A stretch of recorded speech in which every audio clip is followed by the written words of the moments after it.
আসসালামু আলাইকুম আরহামাতুল্লাহ।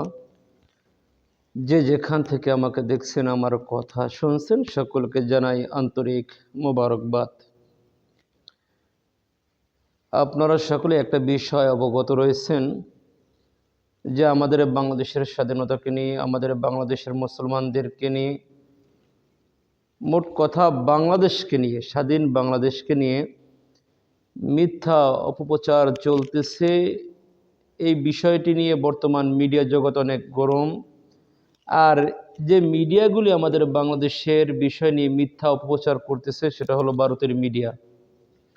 তো ভারতের যে মিডিয়াগুলি আমাদের বাংলাদেশের মুসলমানদেরকে নিয়ে যে মিথ্যা অপপ্রচার করতেছে, তাদের যে মূল বিষয়টা, তাদের প্রতিটি কথাই মিথ্যা, কিন্তু তারা যেটা বলতে চায় সেটা হলো আমাদের বাংলাদেশের মুসলমানের কাছে সংখ্যালঘুরা নিরাপদ নয়, এবং এদেশের মুসলমান নাকি হিন্দুদের মন্দির ঘরবাড়ি ভাঙচুর করতেছে, আগুন দিতেছে, লুটপাট করতেছে, গণহারে হত্যা করতেছে সংখ্যালঘুদেরকে।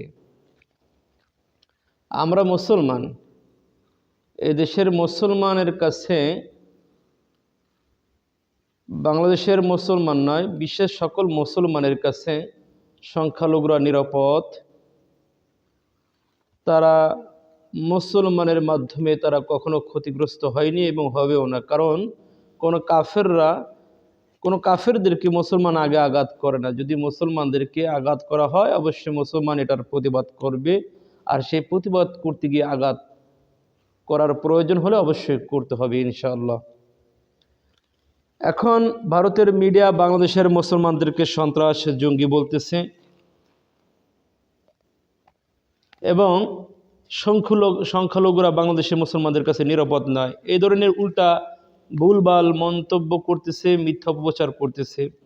এখন আসুক আন্তর্জাতিক মিডিয়া, আন্তর্জাতিক সংস্থার লোক যারা আছে তারা আসুক, বাংলাদেশে তদন্ত করুক যে বাংলাদেশে সংখ্যালঘুরা নিরাপদ আছে না তারা সমস্যার মধ্যে, নির্যাতনের মধ্যে আছে। এটা আন্তর্জাতিক মিডিয়া, গণমাধ্যম যারা আছে এরা দেখুক, তদন্ত করে যে বাংলাদেশের পরিবেশ কি, বাংলাদেশের পরিস্থিতি কি।